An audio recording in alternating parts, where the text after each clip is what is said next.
Good morning, or depending when you're watching this, good afternoon, good evening, or good night. My name's Ross, and as always told, out of Voice of Radio.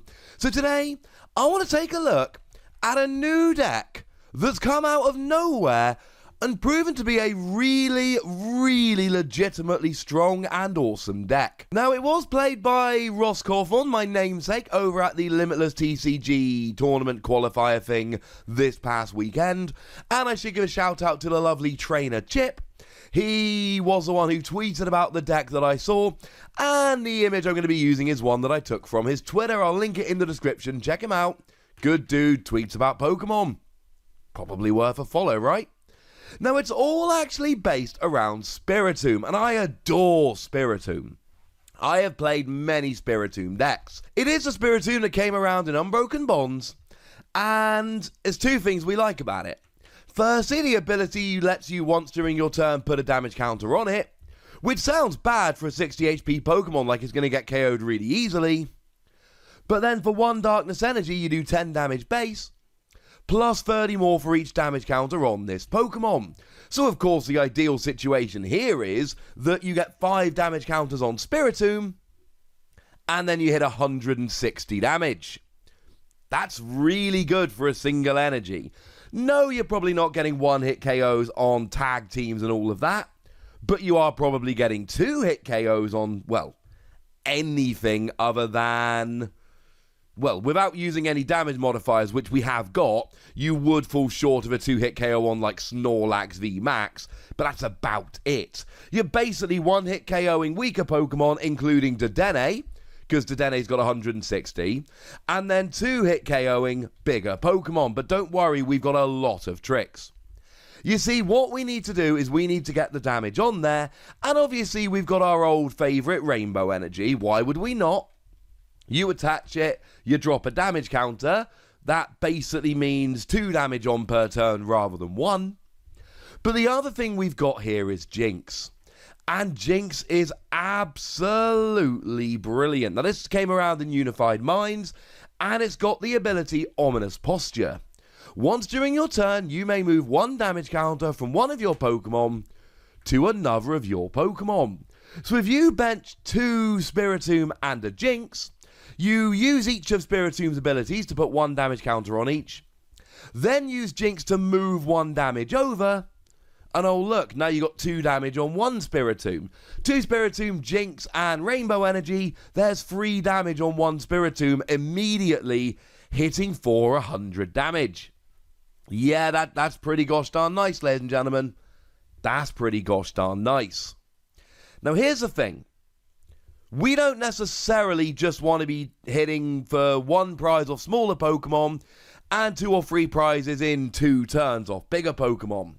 We want to try and make the prize trade more in our favour, especially bearing in mind that Spiritomb is going to be KO'd very quickly. Because honestly, you're trying to leave it with like 10 HP remaining most of the time. Well, this is where Arceus and Dialga and Palkia comes in, and I know, I'm sorry, I know ADP is rocking the format at the moment. I know it's one of the best cards, I know it's a little bit unfair, and I know we're taking what was a super inventive deck that no one saw coming, and making it an ADP variant, but that's what makes Spiritomb viable. We're really not worried about the main attack here, though. Ultimate Ray, 150 damage for free energy, search for free basic energy cards, attach them to your Pokemon, nobody cares, you're not using it. This is not an energy hungry deck. And nothing's weak to Dragon, so it's not even like you really want to be attacking with it. It's all for the GX attack Altered Creation. 1 metal and really you need 1 water energy, and you do an extra 30 damage for the rest of the game, so now that damage cap has gone from 160 to 190. And for the rest of the game, every time you take a KO, you take an extra prize. And this is how we can be running around with a Pokemon that's probably got 10 HP remaining all the time. Because even when we're 2-hit KOing, we're 2-hit KOing a Zacian for 3 prizes, or a Mewtwo and Mew for 4 prizes. And that actually adds up extremely quickly. When you can KO a tag team Pokemon and a single prize Pokemon, and that's the entire game won, it doesn't have to make your life an awful lot easier. So I'm afraid ADP is the reason this goes from an that could be fun deck to a legitimate top tier contender. And bearing in mind this made top 8 in a tournament with 1,200 people, probably one we need to start taking quite seriously. Worth pointing out, it was a qualifier for the Invitational, so when I say top 8, I mean it got through, not it got knocked out in top 8. That's probably quite important to note. This is a very good deck. Now, in terms of other Pokemon here, you've got one copy of Dedenne yourself just for early game consistency. Discard your hand, draw 6 cards. You need to get Altered Creation going very, very early here. That's kind of important. We've then got 4 copies of Jirachi. It's Jirachi. We've said it a million times. You leave him in the active, you look at the top 5 cards of your deck, find a trainer, put it in your hand, go to sleep, free retreat with a skateboard even though you're asleep. There we go, job's a good un. It's not new, ladies and gentlemen, but it's still pretty gosh darn good. And then we've got one copy of Fione. Now, Fione does 2 things. Firstly, it makes your opponents switch their active Pokemon. Secondly, it goes on the bottom of your deck to prevent you from decking out. It's pretty gosh darn nice. Now, in terms of energy, things get a little bit weird here, because you need Darkness Energy for Spiritomb, but you need Metal and Water for ADP. So what you do is you play 4 copies of Rainbow Energy. That's really good because it also damages Spiritomb. Yay! And you play 4 copies of Aurora Energy. You have to discard a card from your hand in order to play it, but actually it's any energy.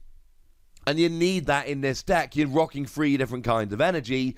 So 4 Rainbow, 4 Aurora is pretty important. We've then just got 1 Water, 1 Metal Energy. It's fine. It's the basic energy you need to get rolling with ADP. So you play them. Simple as that. Now, in terms of trainer cards, you have got a few fun little tricks here.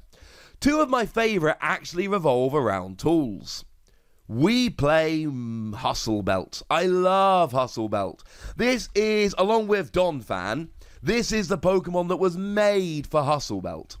You see, Hustle Belt only works if you attach it to a Pokemon that's got 30 or less HP and has some damage on it. But it then means you do an extra 60 damage. Well, remember, the whole point of Spiritomb is you're trying to get 5 damage counters on, leave yourself with 10 HP remaining. So now that 160 damage we were doing goes up to 190 with ADP, and then goes up to 250 with Hustle Belt, and then you're hitting 250 for a single energy while taking an extra prize, and things are getting a little bit silly dumb. And the other tool I really like here is actually playing Big Charm. Big Charm gives any Pokemon an extra 30 HP. Now, bearing in mind every damage counter on Spiritomb means you do an extra 30 damage, all of a sudden you've now got a 90 HP Spiritomb. Which means that you can have 8 damage counters on it. And remember that with Jinx, the ability, and Rainbow Energy, that's not as hard to pull off as you might imagine. And with 8 damage counters on, you actually do 250 damage, raised up to 280 with ADP, which is enough to get a one-hit KO on an ADP or a Mewtwo, a Mew, or other tag team Pokemon. We're actually one-hit KOing tag teams for 4 prizes on a basic Pokemon for a single energy.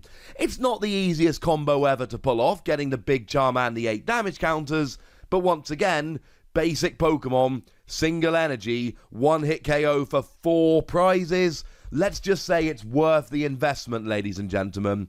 It is definitely worth the investment. And obviously we play a skateboard for Jirachi. Now, we do see a full 4 copies of Pokemon Catcher here, and that is a sneaky important card in this deck. Because you are vulnerable to early game prizes, you are vulnerable to having Pokemon knocked out, especially spreading Pokemon that can knock out multiples. So, being able to pick out the right Pokemon at the right time is key. But also, let's say you've KO'd a tag team Pokemon, you've got 2 prizes left to take, you want to take out a single prize Pokemon, it'll give up 2 prizes because of ADP, and that's where Pokemon Catcher comes in. We also play 1 copy of Great Catcher here to gust up an EX or a GX. Really good for ones that are in range, especially Dedenne, because Dedenne you can get without any of these modifiers, and we do play a bunch of modifiers to be fair. In terms of Pokemon search, we got 4 copies of Quick Ball because your entire deck is basic Pokemon. Quick Ball becomes a little bit OP. We play a full 4 copies of Switch so that we can get ADP in and out of the active, as well as obviously Jirachi. We play 2 copies of Tag Call here. Tag Call searches at ADP, and you need ADP here, right? You've got to get this early game. If you go a few turns in, it might be too late.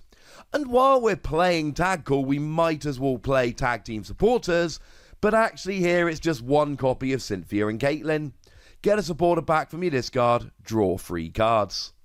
In terms of other supporters here, we got 4 Professor Magnolia, fastest, most aggressive draw supporter in the game. Discard your hand, draw 7 cards. Pretty good. And then we've got 2 copies of Marnie.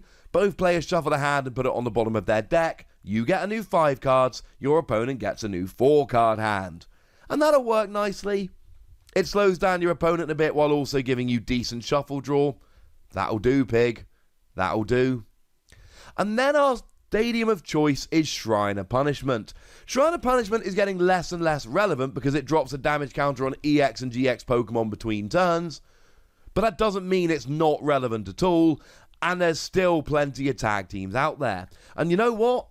This will often drop an extra 2 or 3 damage, which will put a Pokemon in range. Though do please remember, if a Pokemon is KO'd by damage from Shrine of Punishment, rather than damage from Spiritomb, you will not get to take an extra prize. It's got to be Spiritomb's attack that gets the KO in order to take an extra prize. Oh yeah, and 4 copies of Acrobike. Look at the top 2 cards of your deck, draw 1, discard 1. It's fine. Honestly, Acrobike is one of these cards where you just use it to add extra speed. That's exactly what it's doing here. It's making the deck a little bit faster and a little bit more consistent because you've got to get the damage on Spiritomb and you've got to get your early game GX attack. And if you do, you probably win. On the one hand, it looks weird that we're not playing any Pokemon Recovery. On the other hand, between ADP and Dedenne, our opponent's probably getting 1 multiple prize Pokemon, so 4 Spiritomb should win the game. And I've already shown you that with all the damage modifiers we've got here, Spiritomb shouldn't need 6 KOs. 2 or 3 KOs of Spiritomb should win most games. So there we go, ladies and gentlemen. It is a very fun deck. A deck that looks like a 2-hit KO deck, but actually is a sneaky 1-hit KO deck. And I know it's ADP, and I know ADP is, well, some people have... I made a video about whether it should be banned, put it that way. But at the end of the day, at least it's Spiritomb, and it's something very different, and it's very fun. So I'm a fan, but I'd like to know how much of a fan you are. So let me know in the comments section. Go nuts, be nice. And then make sure you like this video, subscribe to this channel, follow me on Twitter at TheWassy, and Twitch for some live action at twitch.tv/PTCGRadio. If you want to support the channel, get some bonus podcasts and all that good stuff, head on over to patreon.com/PTCGRadio, or you can do exactly that. And please do make sure you're checking out youtube.com/WassyPlays, where you can find out about a whole bunch of games that don't have Pokemon in, but are pretty gosh darned awesome nonetheless. But by far the most important thing as always, look after yourselves till next time, would ya? Thank you very much for watching. My name's Ross, and you've been watching PTCG Radio.